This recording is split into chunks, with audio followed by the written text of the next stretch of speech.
Olá! Hoje a gente vai fundo em um trecho da Bíblia que é, olha, uma verdadeira montanha-russa. 2 Samuel, capítulo 21. É uma daquelas histórias que, sabe, te pegam de surpresa. Tem justiça brutal, luto profundo e gigantes. Uma combinação bem inesperada, né? E para nos guiar nessa exploração, a gente está com as notas e os textos de duas Bíblias de estudo ótimas, a Holman e a Nova Almeida Atualizada. A ideia aqui não é só contar a história, mas tentar entender a mentalidade da época, as entrelinhas e todo o drama humano que pulsa nesse texto. Exato. É quase como montar um quebra-cabeça. A gente começa com uma crise de fome, uma fome de 3 anos, daí a narrativa mergulha numa dívida de sangue do passado. Isso leva a uma execução em massa. E no meio de tudo, uma história comovente de uma mãe em luto. Isso. E para fechar, do nada, o capítulo vira uma crônica de guerra contra guerreiros gigantes. Nossa missão aqui é entender qual é a cola que une todas essas peças. O que essa sequência de eventos está tentando nos dizer. Boa. Então vamos começar pelo início de tudo. A fome. Israel está há 3 anos sem chuva, o que era uma catástrofe para uma sociedade agrária. E claro, naquela época, um desastre assim não era só azar, era um sinal. Um sinal de que algo estava muito, muito errado aos olhos de Deus. Exato. Então Davi, o rei, faz o que se espera dele. Ele vai consultar o Senhor. E a resposta que ele recebe não é sobre o presente, é sobre o passado. A causa da fome, segundo o texto, é Saul e a sua casa sanguinária por ter matado os gibeonitas. Ou seja, a terra está sofrendo por um crime antigo, cometido pelo rei anterior. Peraí, casa sanguinária. É uma acusação bem pesada. O que exatamente Saul fez de tão grave assim? Então, as notas de estudo ajudam a gente a entender a dimensão disso. O problema não foi só um assassinato. Foi a quebra de um juramento sagrado. Um pacto que Israel tinha feito com o povo de Gibeão séculos antes, lá nos tempos de Josué. Séculos antes, uau. Pois é, quebrar um juramento desses era uma ofensa gravíssima. E aí entra um conceito que é difícil para a nossa mentalidade moderna, mas era central para eles: a responsabilidade corporativa. A culpa não era só de Saul. O pecado do líder, contaminava a nação inteira. E essa dívida de sangue continuava assombrando a terra anos depois, até que fosse paga. É uma lógica bem dura. E a reação de Davi a isso me chama a atenção. Ele não age como um rei todo-poderoso, sabe? Como assim? Ele não tenta negociar com Deus ou impor uma solução. Ele vai direto aos ofendidos, os gibeonitas, e pergunta basicamente: o que eu posso fazer para consertar isso? Qual é o preço? É uma atitude de humildade surpreendente, não acha? Totalmente. Ele reconhece que a solução está nas mãos de quem sofreu a injustiça. E a resposta dos gibeonitas é o que nos joga de cabeça na lógica da justiça daquele tempo. Eles são muito claros. Não tem a ver com prata nem com ouro.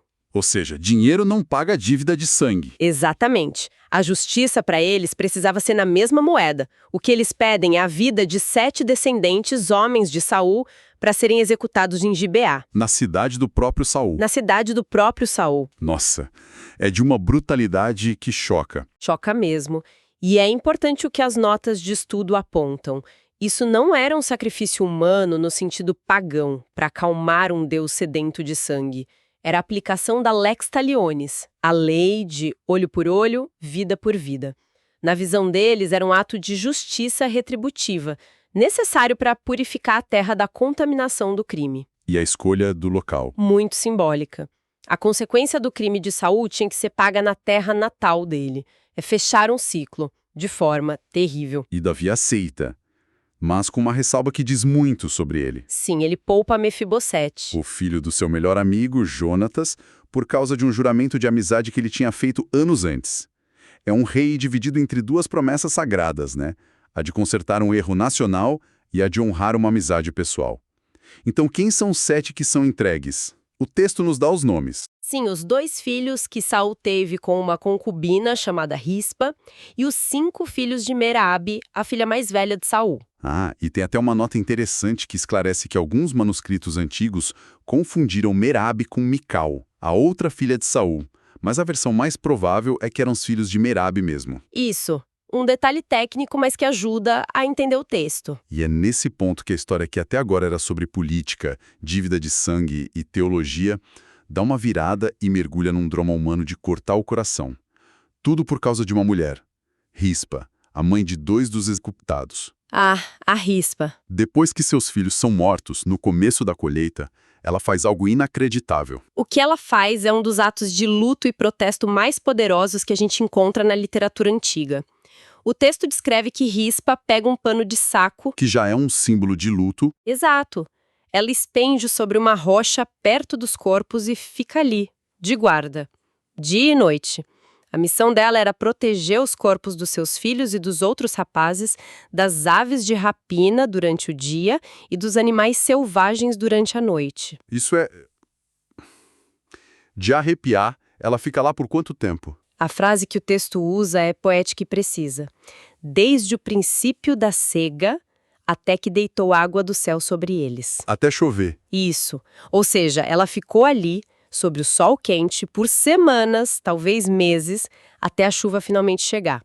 Ela condiciona o fim do seu luto ao fim da seca. Ela está, na prática, fazendo um protesto silencioso contra a terra e contra o céu. E por que isso era tão importante? Quer dizer, além do amor de mãe, óbvio, qual o significado dessa vigília? É que naquela cultura, a pior desonra que alguém podia sofrer era não ter um sepultamento digno. Ser deixado para ser devorado pelos animais era ser apagado da história, da memória, era uma maldição final. Entendi. A vigília de Rispa é, portanto, muito mais que luto. É um ato de desafio. Ela se recusa a permitir que seus filhos sejam desonrados dessa forma. Com seu corpo, com sua presença persistente, ela força todo mundo, inclusive o rei, a confrontar a questão da dignidade humana. Ela está dizendo, vocês podem ter tirado a vida deles por justiça, mas não vão tirar a honra deles na morte. Uau! Um protesto silencioso que grita mais alto que qualquer discurso. E funciona. Funciona. A notícia do que Rispa está fazendo chega até Davi. E a lealdade e a coragem daquela mulher o comovem. E, mais importante, o inspiram a agir. Ele percebe que a história não acabou com a execução. Falta algo. Falta divinidade. Então o que ele faz? O que Davi faz a seguir é um grande ato de reconciliação nacional. Ele não se limita a enterrar os 7 que acabaram de morrer.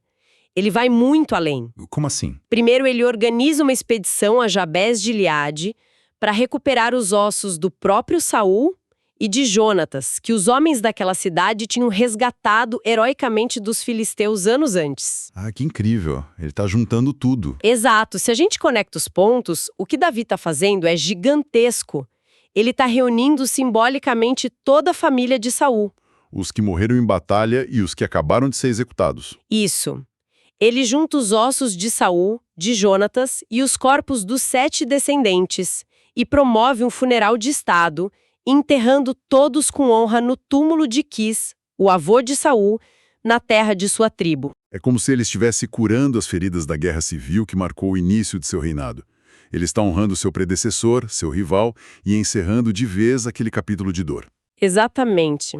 E aqui vem o ponto central, o insight que é fácil de perder no meio de tanta brutalidade. Qual? A fome não acaba depois das execuções. O texto é explícito. Ele diz que depois que fizeram tudo, Deus tornou favorável para com a terra. A chuva só vem, a cura só acontece depois que a dignidade dos mortos é restaurada. A justiça de sangue por si só não foi suficiente. Foi a combinação da justiça com a honra, um ato inspirado pela vigília de Rispa, que finalmente curou a terra.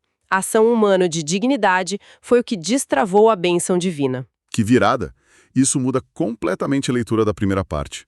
E então, quando a gente acha que entendeu o ponto da história, o capítulo dá um cavalo de pau. Uma mudança bem brusca, né? A gente sai dessa crise interna de curar as feridas do passado de Israel para enfrentar os monstros do passado de um jeito bem mais literal. É uma transição brusca, mas que faz muito sentido tematicamente.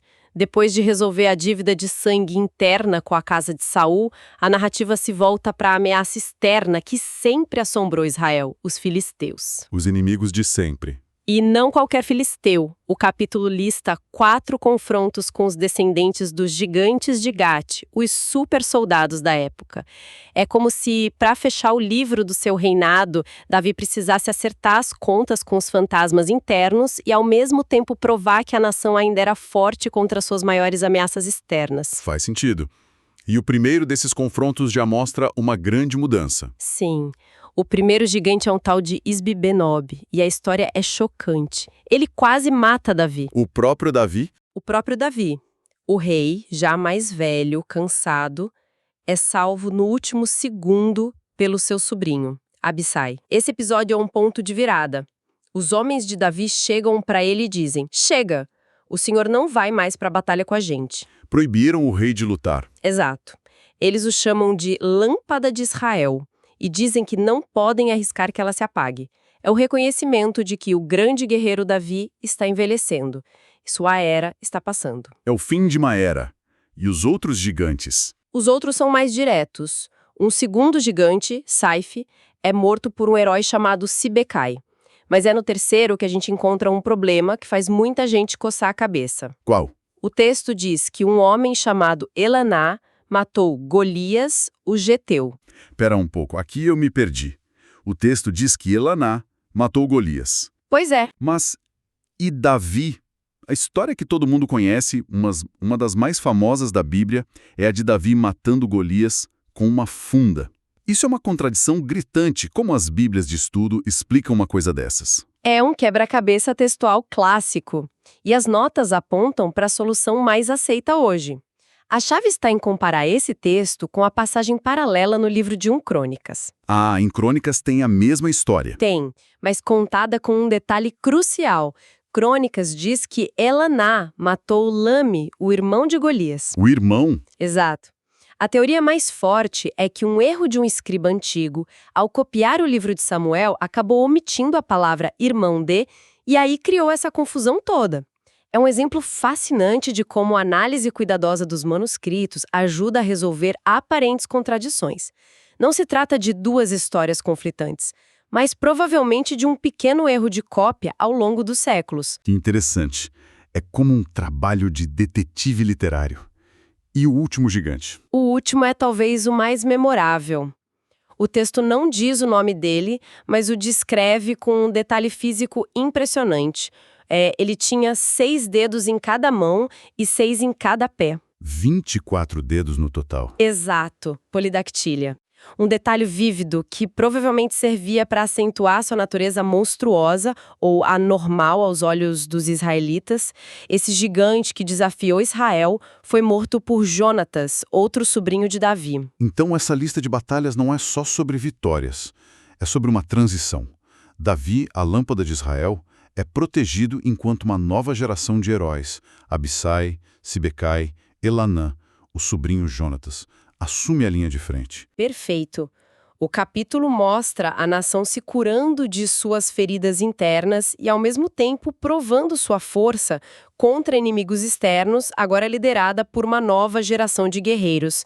O legado de Davi está seguro não porque ele continua lutando, mas porque ele inspirou outros a lutar. Que capítulo denso.